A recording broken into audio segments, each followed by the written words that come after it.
episode of the Parents Lounge. Hey, everybody.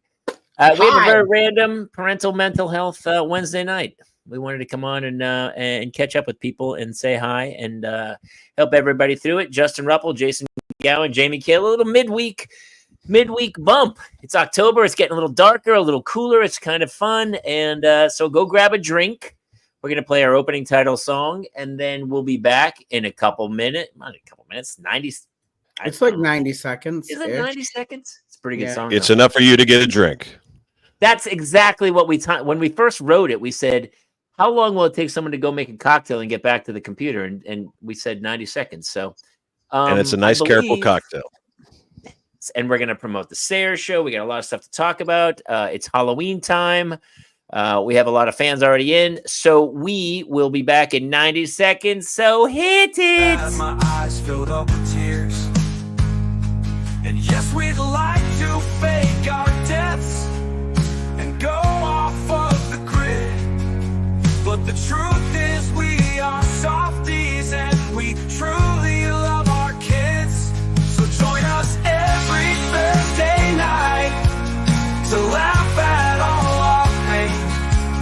An evening in the Parents Lounge is the cure for staying sane.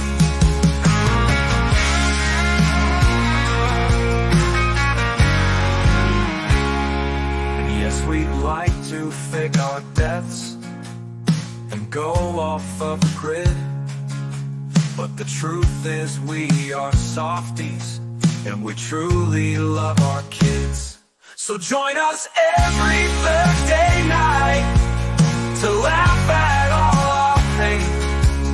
An evening in the Parents Lounge is the cure for staying sane.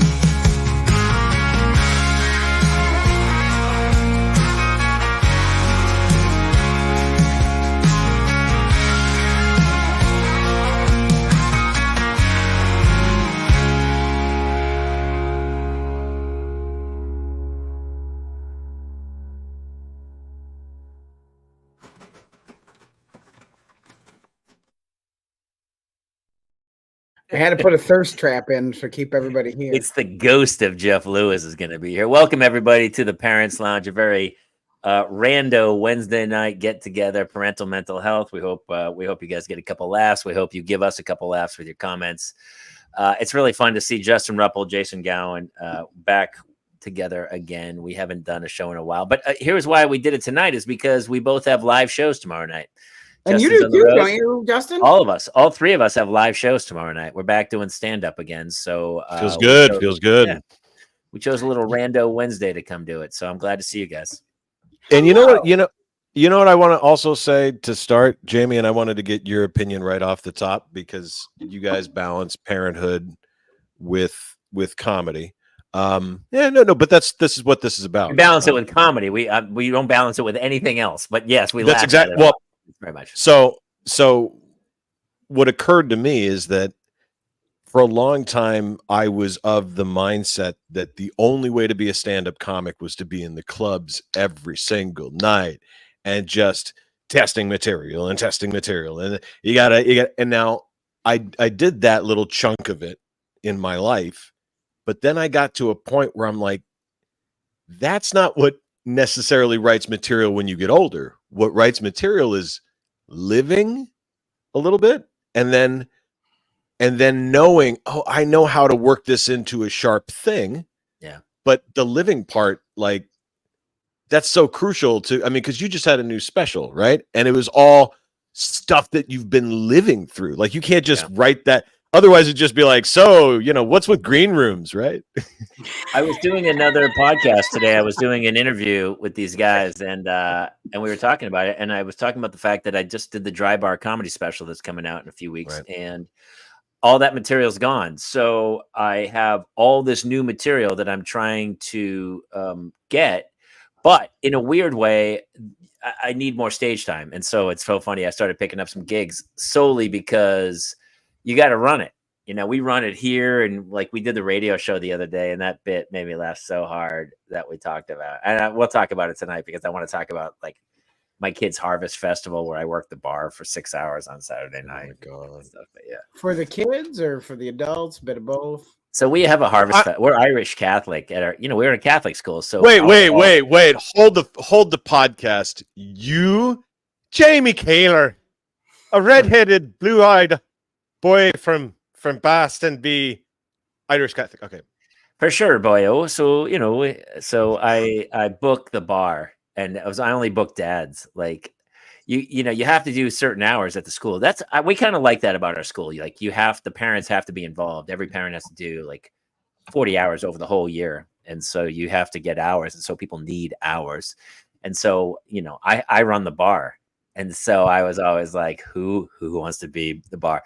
So what was funny is I gave guys hours, and so the last guy who got hours, there was only one shift left. It was set up. It was only from 4 to 6, and then the bar was open till 10. And so the dude set up from 4 to 6, never left, stood behind the bar the whole harvest festival. None of the guys who had different shifts, we all sat there for the 6-hour shift, and everybody came to us, and all of us agreed. We were like, this is the best event at the school all year long. Genius. So what was your great. cocktail? What were you mixing? We just had beer and wine, and a couple people who go to the school, they own a bar, and so the dude, donated keg. We did this great beer and wine, and was it like their own IPAs or something like that, Yeah. or was it like it was a microbrew? It was really, of course really it great. was.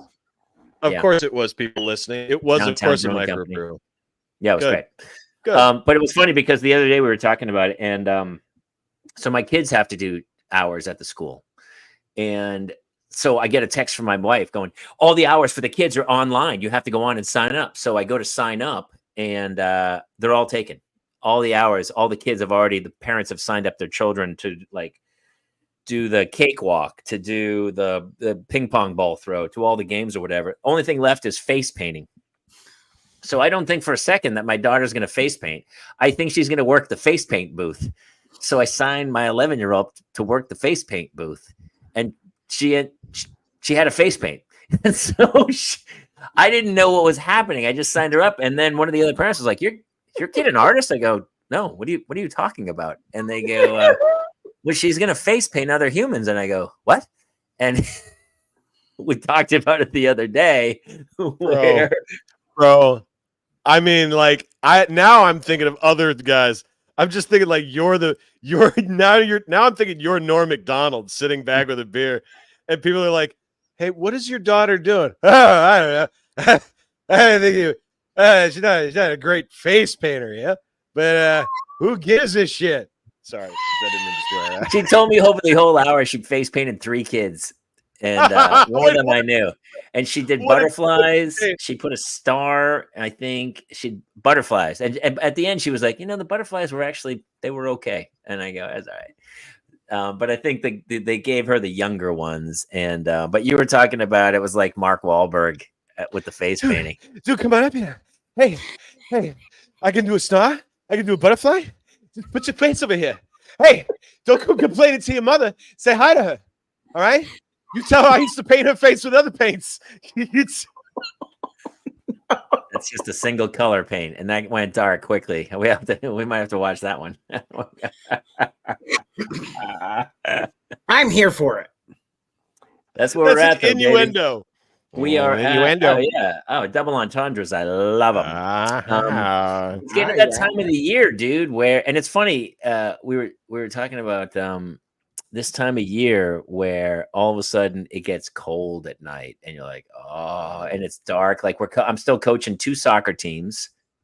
One of my daughters is in New York with my wife for a family gathering, and so I'm actually coaching her game this weekend without her there. Wait, you have to coach even though your kid's not there? The other coach can't be there, so his kid's there. My kid's not there, and I have to coach the game, which I hate head coaching because I don't like doing the lineups because invariably you can't be sarcastic. They don't like it, right? They don't have a choice. It's whether they like it. The parents laugh at it, even though, yeah. So let me ask this. My dad used to be a coach. Mm-hmm. I would imagine it must have been a little bit challenging having your child be on the team while you wanted to say and be kind of the coach you would like, but also there's a dichotomy, isn't there? Or are you the same with your kids that you are with the team? Probably Really? harder on my own. I'm probably harder on my own kid, and I tell her that after I go. I have to be harder on you, so I don't Got look it. like I'm playing favorites. So is it easier coaching without her there, or is it just it didn't even click? It didn't even matter. No, the game's not till Saturday, but she's not going to be there, and arguably she's one of the best players on the team, and they are not a good. great team. So it's going to be a rough. But here's the hard part about coaching at this age is like you got to make some kid play goalie. None of them know how to play goalie. They don't know they can hold the ball. They don't know they can walk up outside the ball, and it's like they don't know the game. And so, invariably you have to go, you're like almost pleading with a child to be like, do you think you might be able to play goalkeeper for this quarter? No, because they're so afraid of giving up goals. They cry and go. Well, it's a good way to get mad. Like your team will turn on you quick if you let goals go through. How old are the players? 9-year-old. This is a 9-year-old team I'm coaching, and I coach my daughter's 11-year-old team. Is it a U10 and a U12 team, Jamie? Yeah, one's 10U, one's 12U. Yeah. When I was a kid, when I was 19, I coached a team that age, and I had a similar problem where they didn't want to play goal. Nobody. And so I went out and I bought expensive gold-plated goal gloves, and the ones like the $60 ones, and I saw them that was worn by the players on TV, and I came out and I made a big flourish of it. I'm like, these are worn by the USA team, and the girls were like, oh, and I'm like, only one person gets to play with these gloves, and that is the goalie. So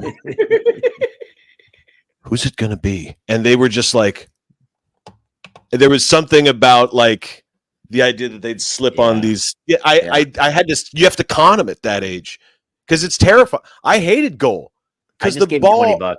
I just give each kid $20. I just go, here's $20. Get in the net and shut your mouth. And they go, oh, okay.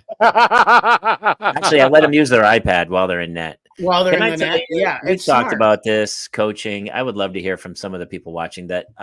I still, it's like, well, it's the crazy. AI now on the iPad will tell you when the ball's coming, so you just have to wait for the AI to tell you. One goal got scored last week. The girl in net was like leaning against the pole, looking backwards, just watching something else on a different field. And the ball just rolled into the middle of the net. And people were yelling her name. And she finally was like, what? What's happening? And it was like, it's cuckoo. It's cuckoo pants, man. Yeah. That's not. There's an age where that stops, right? At like 13, where they separate into, we picked the teams based, and then there's right. Well, there's some kids play club, and so they play club, but they want to feel really good about themselves, so they also come over to AYSO and then just murder other kids. Of course, every team has 1 or 2 girls who are playing club and should not be playing on this league whatsoever because they're just killing kids, and they're scoring like 5-6 goals a game. They can't be stopped because it was like it's like dribbling through traffic cones. It's crazy. I'm short enough with a baby face. I've actually been playing for the U10 team here.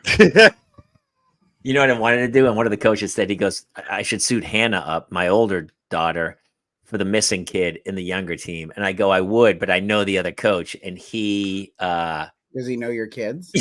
He knows. He'd go like, oh my God. That's some Little League World Series stuff right there, man. That's Danny Almonte. Where the kid was like 27 years old, and I think he picked. I'm 14.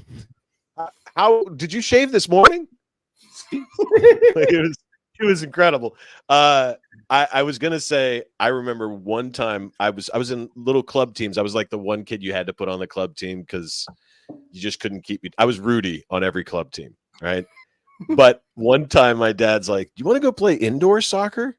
And I'd been playing club team for like 2 years. I played 1 day of indoor soccer.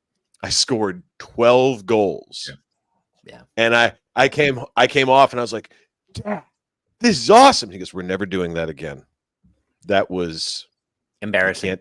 You can't right. You can't do that. That's not fair. That's not I played there's a difference.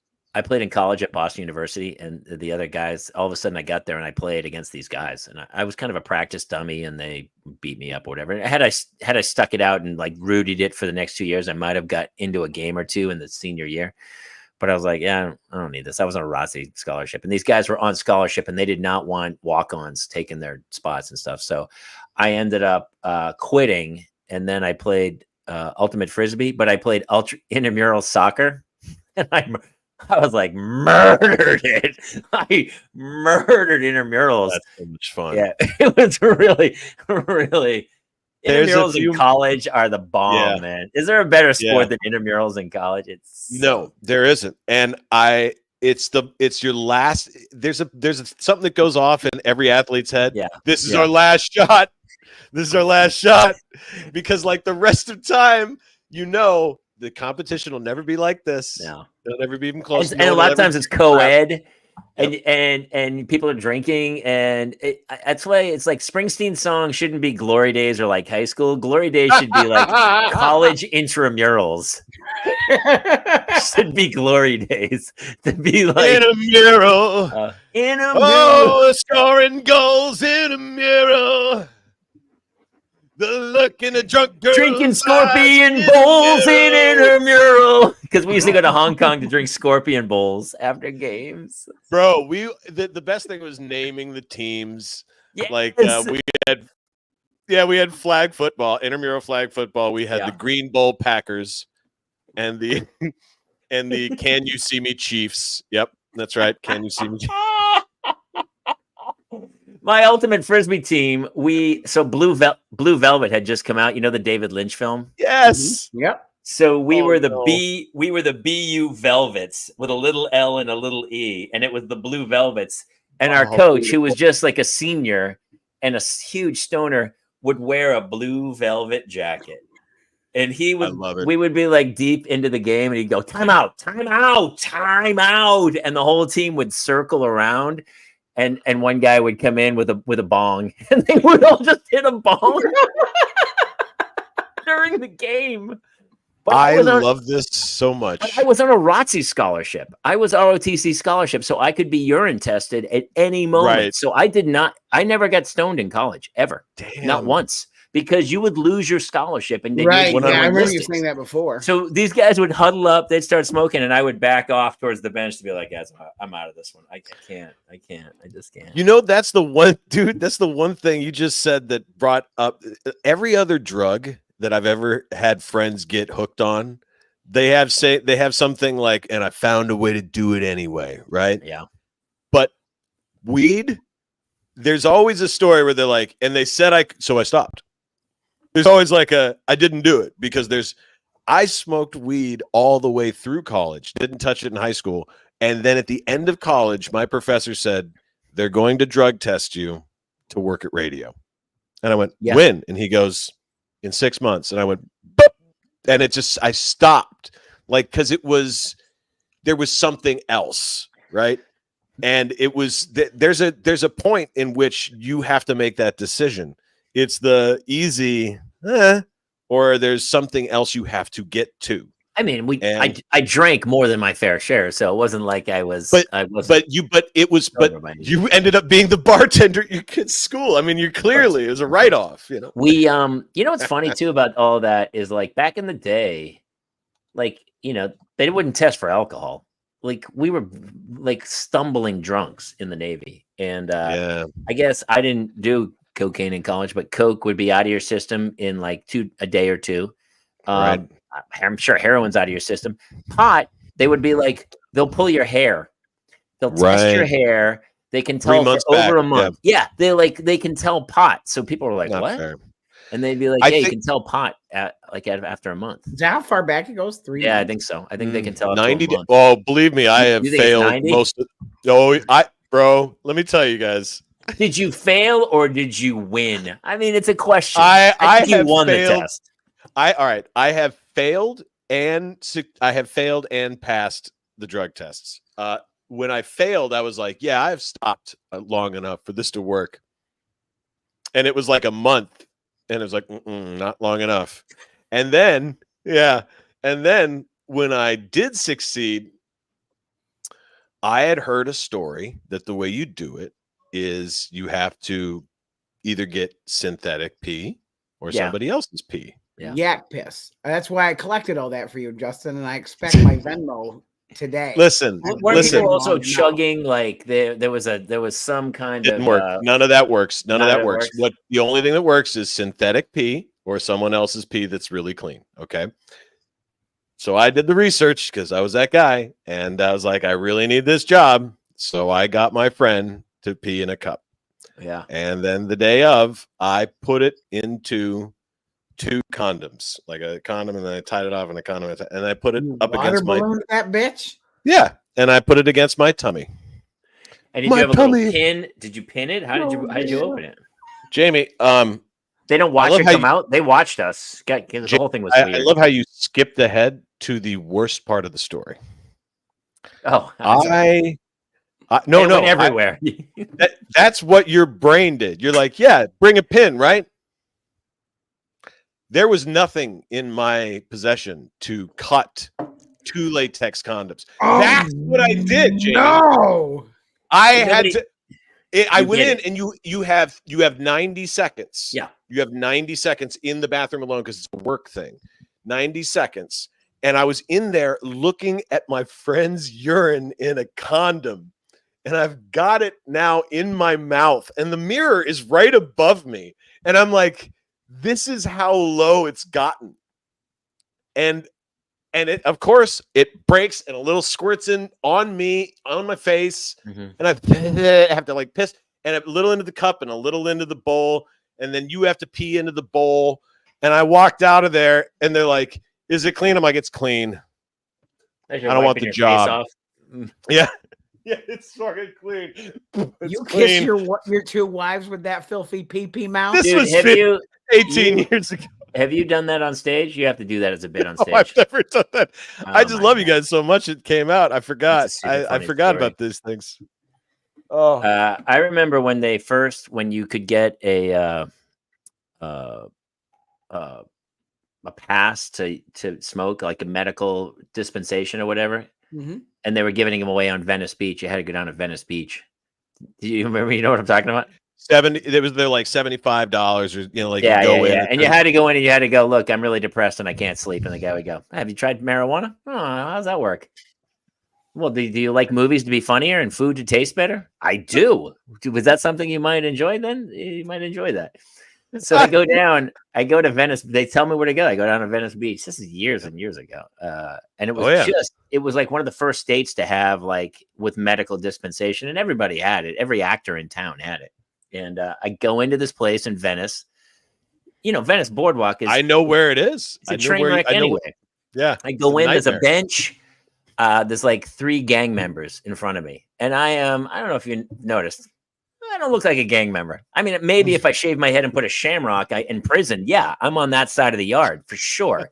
But these dudes were like 3 full-on Venice gang members. And I'm there and I'm super nervous, and I'm like rehearsing. I'm depressed. I don't feel great. I'm not sleeping well. My back hurts. I don't know. What am I supposed to say? And so the other 3 dudes go in, each one of them. I mean, the door barely latches. It goes click and then opens and he comes out. Got it. He's out. Second guy, click. He walks up, doom. So I'm like, oh, I'm up.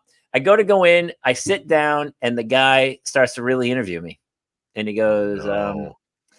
what's the problem? I go, I can't sleep. I don't have depression. My back hurts. And he goes, well, have you tried Advil? And I go, yeah, it didn't work much. And oh, by the way, I should tell you that the doctor he's a lobster boy. He's a thalidomide baby. He is a thalidomide. Oh, he's in board shorts. By the way, he's in board shorts and flip-flops, and he has a thalidomide lobster hand. And Honestly, so that's the way I prefer my doctors. It's the only way. It's the only guys I'll see. I won't see anybody but thalidomide. So they understand. So your doctor was Dr. Zoidberg. I don't even know. I'd love to talk to this guy to this day. I mean, the pen, he had to take the pen and like jam it into his. He had to take the pen. He jammed it into his lobster claw hand. It was crazy, dude. It was absolute insanity. And the more I kept saying, like, I basically was just saying, can I just get the can I get the card? And he would be like, well, maybe you need to see someone who can really help with this lack of sleep problem you've got. Or it was crazy. He kept me in there forever. I think you're having problems with self-esteem. Maybe we could talk about that. I don't. Are you sure? Honestly, he seemed more like the dude in the. Man, it's just have you tried anti-inflammatories, man? It's kind of it. I don't know. He finally gives me a I'd card. like some weed. Yeah. Here, no, actually, here. Do this. You be you. Come on in. And hey, how are you? How are you, doctor? What? Oh, yeah. Right, man. Yeah.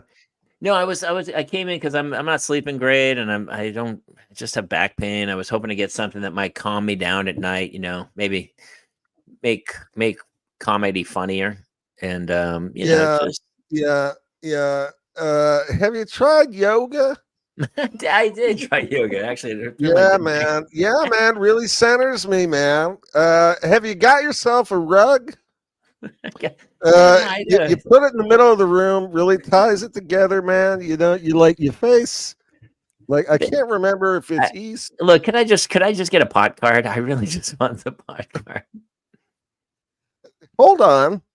Wait a minute. Give it to me. Let's find it. Let's just honestly get to know each other. Hey, real quick, do you mind if I do a J? Is that possible? No, it's totally fine. You have the card, I do obviously. a J?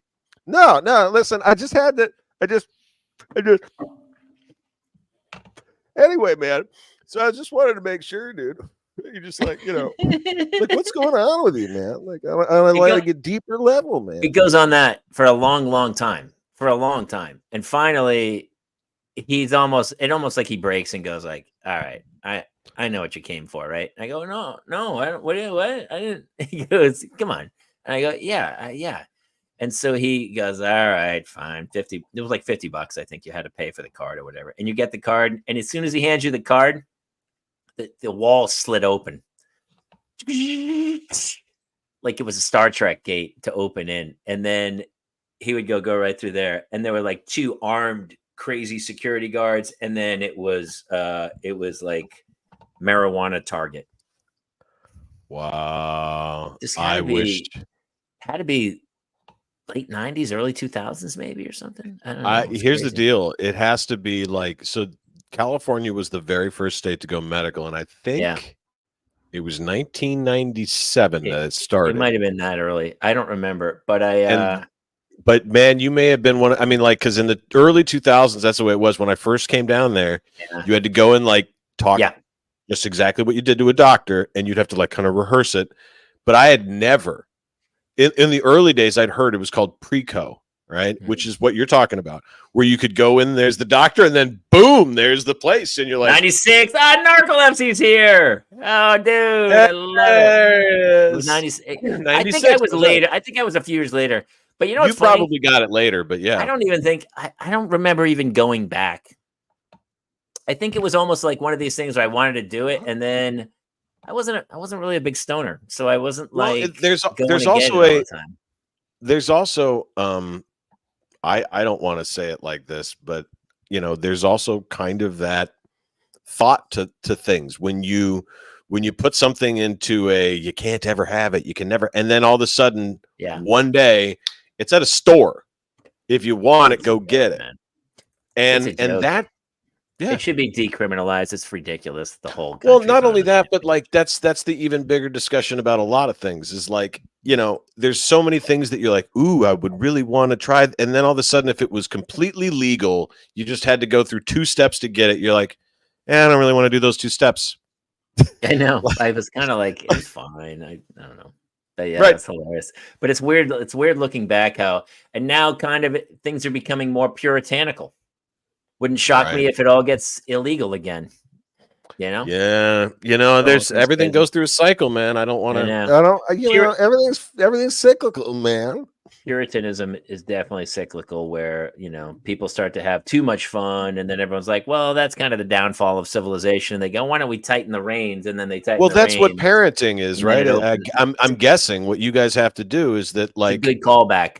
It is. Well, I mean, because you kind of we got an election coming up, and everybody sees themselves as a parent or as a kid, I think. And some point in your life, and I can see myself, even though I'm not a parent, I can see myself in the parent generation now, where I'm like, okay, I've lived through enough of these that don't try to BS me here. So in the way of looking at the whole and saying, all right, we've oversteered here. We need to go back this direction. Maybe not too much, because that's whatever that direction is. That's what happens. I think Jason Jason would agree that it's like this. It's this yin yang of like, even tonight, I was like, my wife's out of town with one of the kids. When the kids are separate, Jason, they're so much better. It's crazy. They don't fight with each other.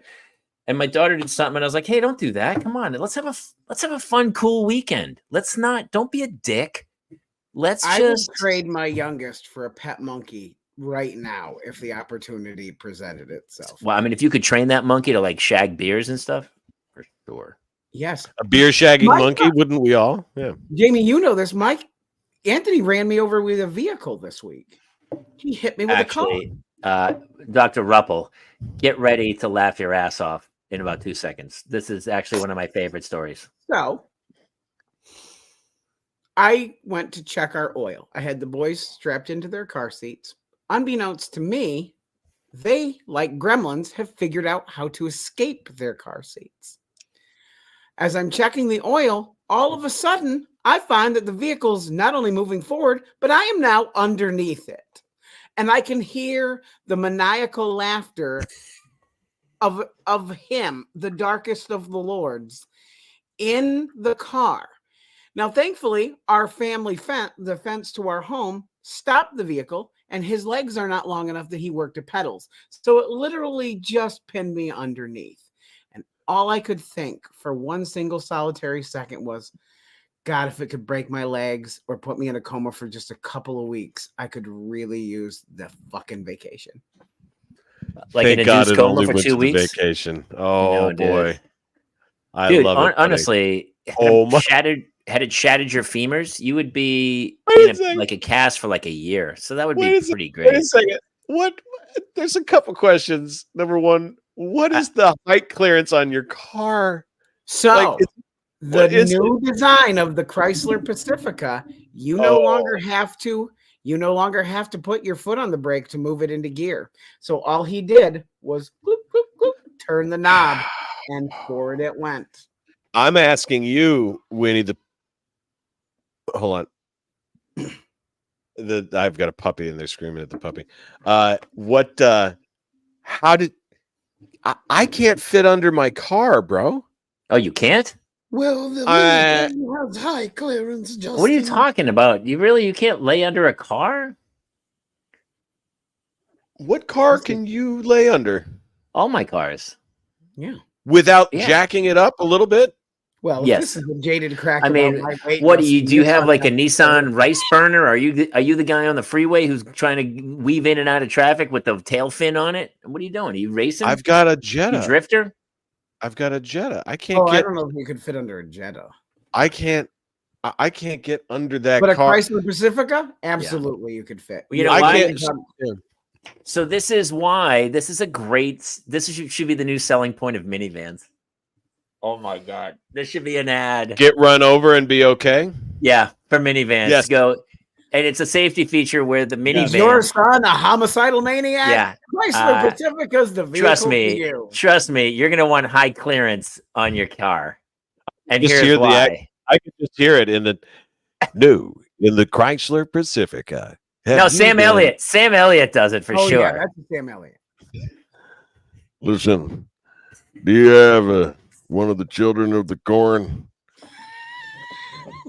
Don't be an idiot. Get yourself a Chrysler Pacifica. That way, if they ever decide to enact God's evil plan, that being put the car in neutral and let it run over you on a hillside somewhere, well, it's got the tire clearance and grill capacity not to fillet you up like a fish stick, which they already had in the back seat. Damn it! That's why you put them there, so they could have lunch. Chrysler Pacifica, get that. The best clearance, the best front bumper clearance in all of cars. By the way, Andrew Tarrant is absolutely right. Andrew, this is why we don't have millions of followers, because we're idiots. We love doing the show. Basically, it's a mental health hang for us. If you want to come and help us with the social media, we could really use the help. Why isn't this on the Parents Lounge? Did it not click over to it? I don't. It must not have gone over. I don't know why it didn't go over. That's so funny. I mean, it is, by the way, it's on 12 other locations around the internet. But yes, apparently it's not on our Facebook page. Hopefully people are finding it on my Facebook page. But thank you for the comment. I love Andrew's by the way, Andrew's very angry about it. You obviously found it somewhere. I mean, Look, dude, we're parents hanging on by a thread. So yeah, WTF. I feel the same way about pretty much everything. Yeah, It's funny. I just love catching up with you guys. I'm not a parent. I know, dude. I mean, that's kind of why we do the whole. That's why it was, and this was totally like a last minute, like 1 hour. Like, hey, you want to go on and hang out and have a drink? It's so funny too, dude, because we're dealing with my daughter's 11 now, and she's starting to become that. I'm really trying to navigate this world of letting her be her own person, but also trying to maintain some safety and normalcy aspects of life, because you can see it. I mean, all my friends have told me, they were like, it's coming. You know, it's like a horror film, right? Where the guy's like, it's coming. It's coming. And you're like, I can, what if I know it's coming? Can I stop it? You can't stop it. Like, you can't stop it. And what is the stop? What is coming? Teenage the years. knowledge. Oh, Teenage years. Oh. Didn't he just hear about Jason's near death? How could he remember Facebook? I don't know. She's getting to that age. Jamie, Jamie, I have a question. Yes, I did do an episode of Kenny versus Spenny. That is hilarious. Did you know? Yeah, that's so crazy. The one where they do pranks against each other. Yeah. So in one, it's so funny. I became friends with them years and years and years ago, and they did an episode. That. Did you really? I didn't even know. Oh my god, I got addicted to that show. Yeah, it's a great show. Yeah, I did. But I knew Spencer better than I knew Kenny. But wait, which one was the one? Just so I can remember, which one was the one who was the evil genius who outsmarted the other one who was trying? Kenny, I think. Spencer Rice is the other one. I knew Spencer. Spencer was the one who just always got manipulated. Yeah. So this is so crazy. I've had like the craziest career. I had this guy reach out recently, and he goes, "Hey, are you a character in Fallout 4?" And I go, I believe I am. I only added it to my resume recently. I did this project that was under a code name called Angelina, like almost 10 years ago. And I played a Haberman from Maine who talked about the hordes, people coming in. But I don't play video games, so I didn't know it. And so he goes, yeah, dude, that's Fallout 4. And I go, wait, I'm in Fallout? And he goes, yeah, man, you're in Fallout. You play a Haberman. And I have this voice in Fallout 4, I guess, or something. And I had done it under this code name. I got paid under video game contracts or whatever, and never thought twice about it. And then somebody goes, yeah, man, you're in Fallout. I was like, really? You show up in the most random of fucking places. So random. You were the original Crash Bandicoot, were you? I was the original. Did you know that, Ruppel? I was the original Crash Bandicoot. Actually, I was not the original. So there was a guy who was in a suit that you couldn't see his face. And then they did it on my face, and my face is sticking out of Crash's face, and I did a bunch of commercials for them. And then I've told this story many times, but they had booked me on I think it was like a 20-city tour. I was going to go around the world to Tokyo and London. And I thought you were just the voice of that. I didn't know you were in the damn costume. And not only that, but you can see my face. My face is the face in the giant Crash Bandicoot head. And I remember the audition was crazy. I had to jump around and act like a lunatic. And so they booked me for this thing, and they're going to pay me like $500,000 to go around the world and be Crash Bandicoot. And then this little thing happened called 9/11. And they called like 3 days later and were like, so yeah, hold on, just stop. I know. Wait. Yeah. Yeah. There was a crash Yeah. by a band of coots. Yep. Yeah. Gotcha. And so I can't even complain about it because I was always like, 9/11 cost me $500,000. And everyone's like, Jamie, that's so insensitive. It cost a lot of other people. I go, I'm not, both things can be true. I'm not denigrating anyone else. And it was a terrible event and everything. Absolutely. But it cost me $500,000. And I didn't go around the world. And Yeah. he never played Crash. Hey, by the way, let's Bandicoot just take a again. second to accept Andrew's profuse apologies. I was saying what the fuck regarding the Chrysler commercial impression. That's even funnier. I like that. Fender Bender Bandicoot. I believe it. Mike Coleman, who's a really good friend of mine and a funny cat, and he was on Drunk History. He was Crash Bandicoot before me. Oh, before you? I believe there's been a few Crash Bandicoots, but yeah. I like how Yeah. you say Bandy and not Banda. I had always said Banda. Bandicoot. I don't know. What do I Band. know? I don't half know. the I'm time sure I do you're the jobs, one I don't who even was know. him. I would don't say even- you're right. I don't I'm even gonna know. go ahead and go. You're right. Now on this somebody one, called me and they I'm were not like, gonna "Hey, argue with him about your name. I mean, you would know your own name. Yeah, you would know it. You're the one. I who know. said Actually, it. you know It's- what? I have the commercial right here. Ready? Here it comes. Do you really? I think he I love does you. actually." I love you. It's gonna pop up here in 1 second. I'm sure we'll get blasted on YouTube for using the audio. See what you got here. Does this hurt? Oh! Does this hurt? Oh! Does that tickle? You know what's funny? This is my chart. Sometimes it's story time. Hey, what's for dinner around here? Share with your roommate, right? I need pepper. More pain, more game. Crash is back in his toughest adventure yet, The Wrath of Cortex. It's gonna be just like the good old days, only better. Rated E for everyone. You know my insurance covers sponge baths. Improvised, all improvised. I riffed that whole thing. Jamie, I know. Jamie, I know. Jamie, I know. Jamie. I know. Here's the thing. Yeah. Listening audience, I'm going to shine Jamie on, which I don't do much if you've ever listened to our show. That means he was part of like my cool years where I was cool and had a PlayStation and played that game and used to like think that commercial was funny as hell because I had just tried pot. I You know. know, that was, man. I think I got my card the week before that happened. I'm not sure. Bro, high five, man. Like the stoner in me is just like, that was a series of commercials that showed up a lot on Adult Swim. I feel So like I'm thank kind of you. like Forrest Gump of the Yeah. 90s and early 2000s, where I just kind of pop in for like when people are like, "Are you in this?" And you're like, "Actually, I think I did shoot that. I think I did." Well, I'll work tell you on what. that." I'll tell you what. And a lot of people who are listening to this are both parents, but they're parents, but I don't know if everybody gets to be no. Not everybody gets to be in the entertainment world and see behind the curtain. And all three of us have had that weird thing. Yeah. And I can tell you by now, knowing the people who are both sides of what I'm about to talk about, you are either somebody who is known, that's why you keep working, and you just, there they are again, it's blank, blank. You know them by their first and last name, blank, blank, or just one name. Boom, you know them, right? All right, hold on. Yeah. Life is like a box of chocolates.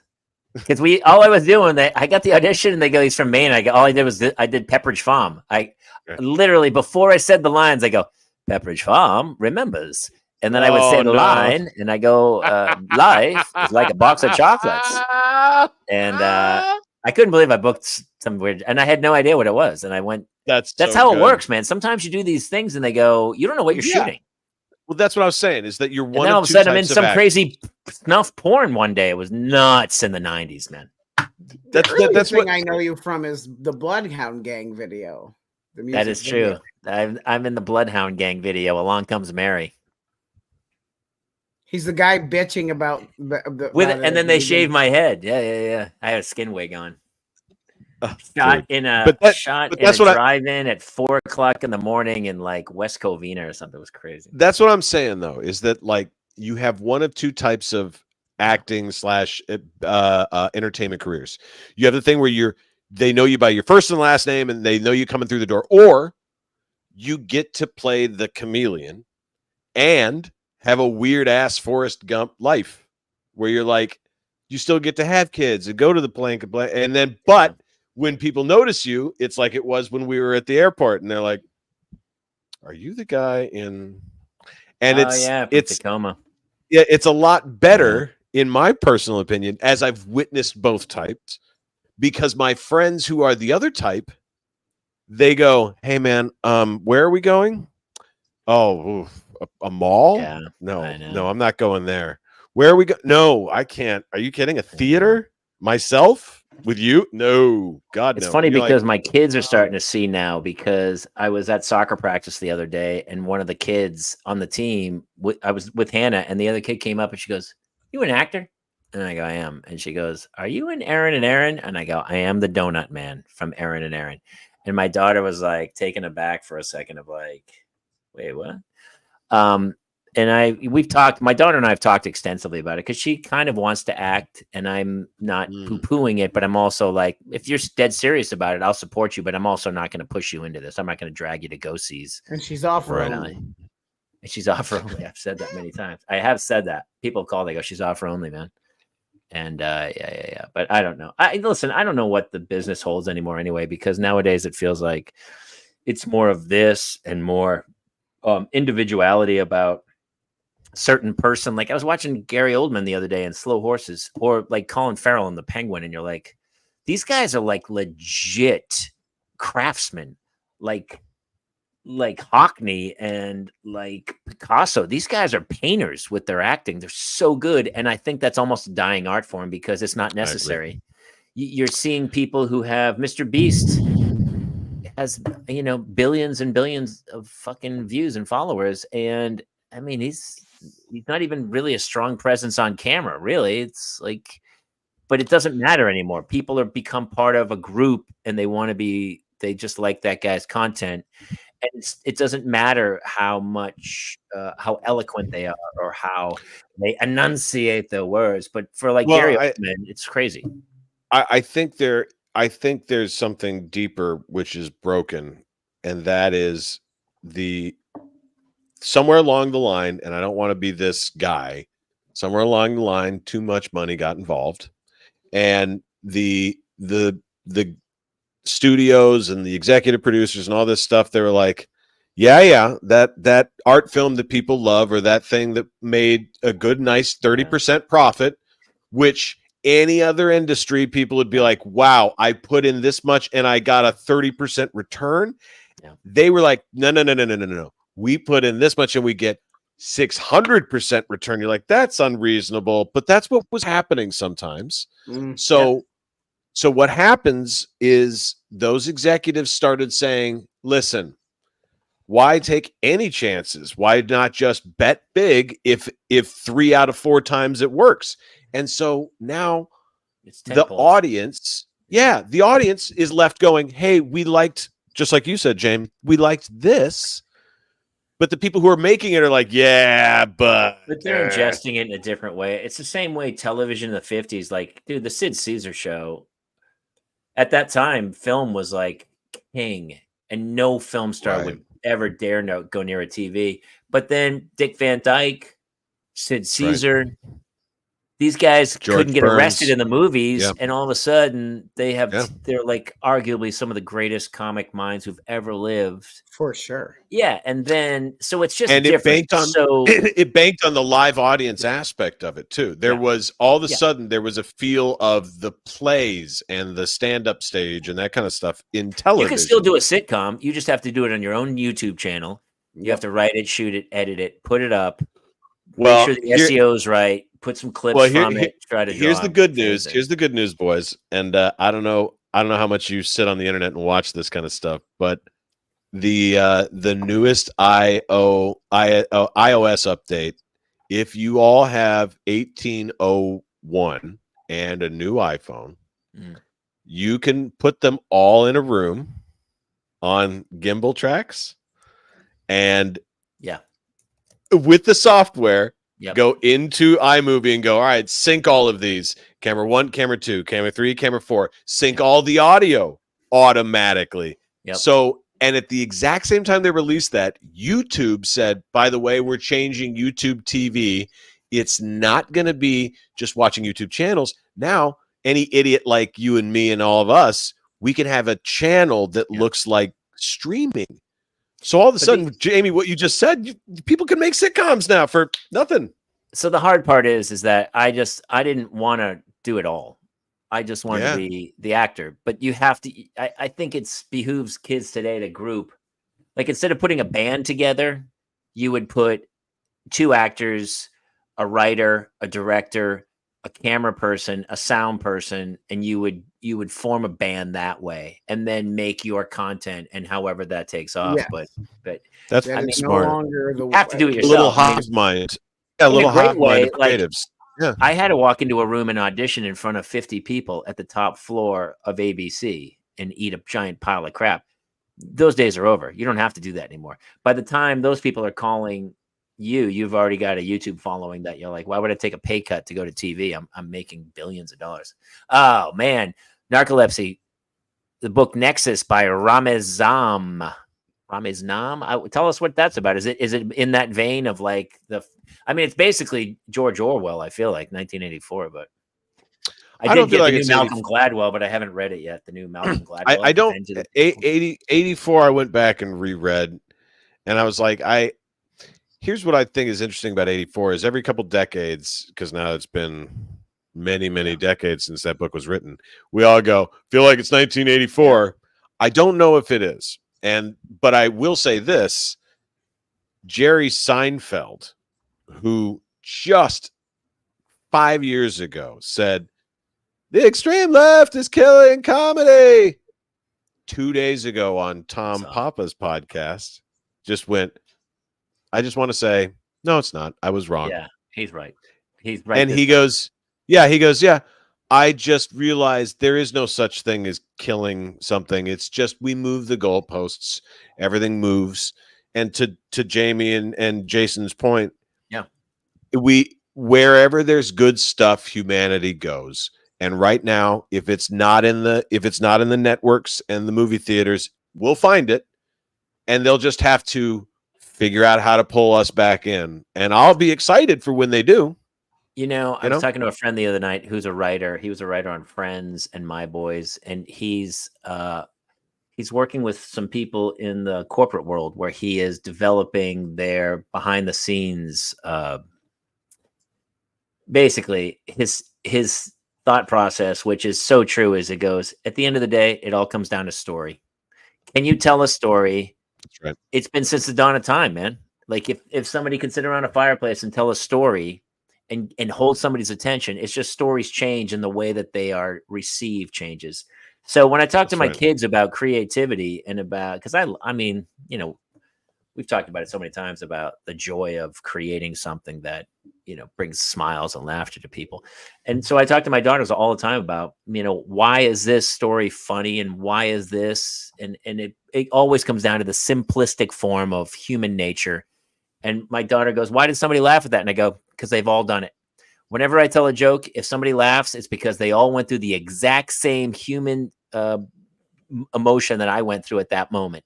And that's why it's what joins us together. And so it doesn't matter who's telling the story, as long as the story connects and connects people. And that is why it's going to be very difficult for AI to do that one thing. There's a lot of things that'll help us on. And I've heard, here's what do I know? No. I've heard the stories. They're fine. They're great. They sound just like ours. That's not what I'm saying. I've heard AI songs that sound just like ours. I'm not saying that. I can appreciate the artisticness of that creation. Yeah. It's that I don't want to hear it if I know it is. And that's the difference. Well, you won't. If it won't tell you. But that's what lawmakers are for. And that's the only thing we are electing lawmakers for, which is my generation. No offense to any other generations. My generation is very keen to the fact that we can smell it. And if you say, like, for example, I don't know how much you guys are on TikTok, But on TikTok, if you use anything that is AI generated, right? So like captions, It knows. not only does it know, what does it say on the screen? Part of this video is AI generated. Yeah. Oh, you can't use captions on TikTok? Oh, you just says can. You can, It just but tells you. it now has a disclaimer telling you It that tells you. It says, Interesting. "Hey, look, we're not going to fool you here. Interesting. Something here is up."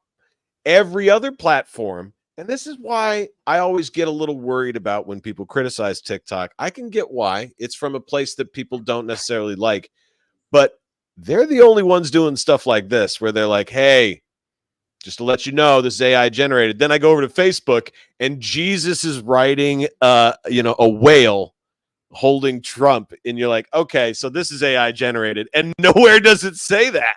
And you're like, people all have been right. fooled for, look at Milli Vanilli. Like people have been fooling people forever and ever. So whether it's AI or it's a simple paste and cut job, from the back in the day, who knows? Of course, Oh people man, like I would go back to magicians using hand tricks where they could hide, a card sharp could sit and move cards around. That's the same as AI, really, in theory.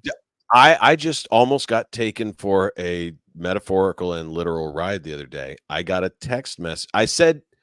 I got a text something saying, "Would you like, did you need a gig or something?" I must have said yes to that instead of a job.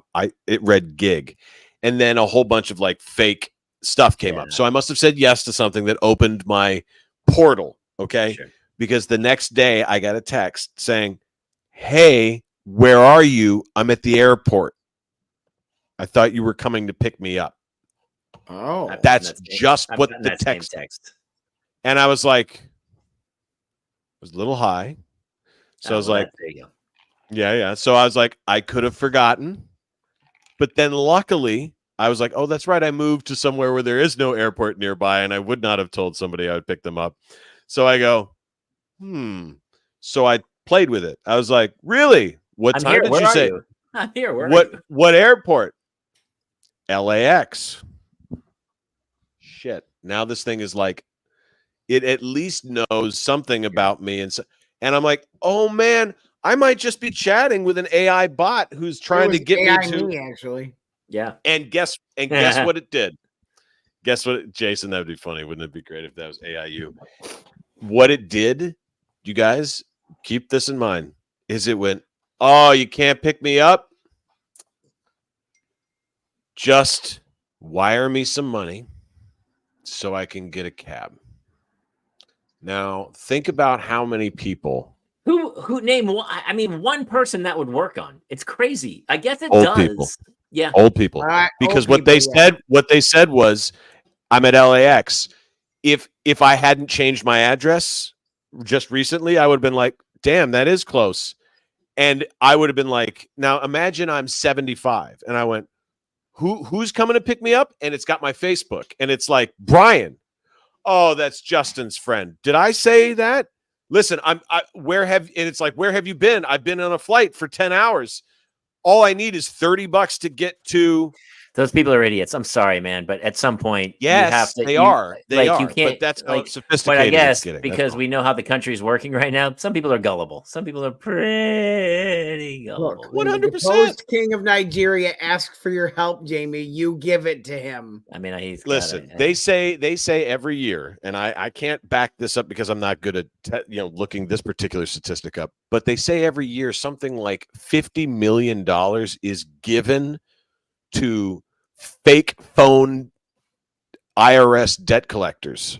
Oh, I was gonna say more people. No, I'm just this when people get the simple one of we're calling from the IRS, something that they have never done nor will never ever do. And they tell you they will never call you and ask. Yeah, but money. Old people or people who are not quite smart enough or who are also terrified that they might owe money or something like that, they take the call and they're like, well, I am, and then boom. That sucks, man. It sucks. But yeah, people are, a fool and his money are soon separated, I guess. I mean, it's terrible. And, until we start really, but they're overseas, so you can't even arrest them. The whole thing's a joke. Yeah, Dude. no, I know. Remember when the only technology was supposed to make I think eventually technology, people will figure a way to go off the grid where they go, Yeah. I'm unreachable. Well, not only that, but I was thinking about it the other day on another thing on TikTok. There are crazy things happening because I can see where we're going into that. What was that, Jason? What was that movie with Tom Cruise where he's doing that weird drug and it Minority Report Minority with Report, the yeah. precogs? Yeah. There was a scene that on TikTok the other day. They're selling these ski masks that are like translucent, kind of like nylon stockings, but painted on the ski mask is a hyper realistic 3D image of a generated human face. So if you put I'm this wearing ski one mask currently. on and you put it onto your face and tie it real close and then put a hat on and you look like a whole nother person. That's Mission Impossible more so. Yeah. Okay. Yeah. Well, there was he does it. He puts the he thing gets to his other chin. eyeballs. Yeah, and he changes his face. He Right. changes his face. Yeah. And the reason I was thinking about this is I was like, holy shit. Yeah. We are already doing very good. The cameras are the girls, my girls always watch. So there was a murder and we tracked him as he bought this and this. Yeah. And there's and so they're like, he's on camera Claire said the other day, she's like, well, wait a second. Why did he just put a hood on and a hat if he was going to go buy murder stuff at Home Depot? And I was like, wait a second. They're making that now.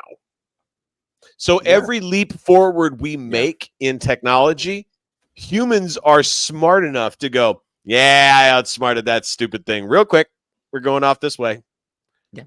I mean, you don't even have to do it from this country anymore. You can do it from a different country and then the laws don't apply to you. So, and actually they're working for that country. They're working for China and Russia. Say again, Jason. I said, this is the AI me. The real me hasn't been on this entire show.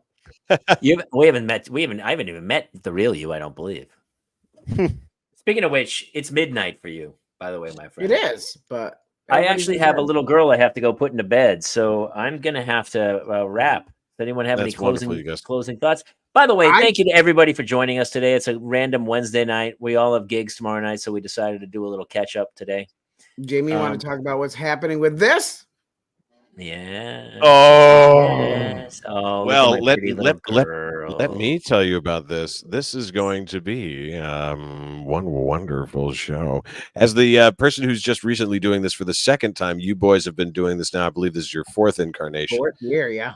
Yeah, which is what we call cleanup in baseball because it's where you put your power hitter. This is by far going to be, and I'm just calling this out, the best show I've ever been a part of. Because Mindy Sterling. Sorry, my cat went to my leg. Sorry, Mindy Sterling is a OG improv god. She is the only one who could take the talent that is in this podcast right here and put all three of us together and be like, so, and we're all going to be there together, and every show is always different, and that is. Yeah, in our little world, we have to do the same thing over and over again a lot. But this is so unique and so much fun every single time we get to do it. So what was interesting last year is that we set out to do the same show both nights. They could not have been more different. No, and I didn't touch half my material. I know it's funny. Same. I know it's fun. Yeah, we're gonna have to, as I do on every time. I'm gonna, if I go to a city, I try to watch the tape or listen to the audio. I'm going to have to do that again and be like, God, I didn't do any of my, that's the best part about going to these Sarah shows. You guys have such a wonderful theater, such a wonderful group of people out there. It's super fun. Yeah. All right, JG, do me a favor. I have got to go put this kid to bed. My wife's texting me from the other coast going, she wants to say goodnight. Tell everyone where they can get the tickets for the show. Absolutely. You go to www.parentsloungetickets.net. As November 8th and 9th in Sayre, Pennsylvania at the Sayre Theater.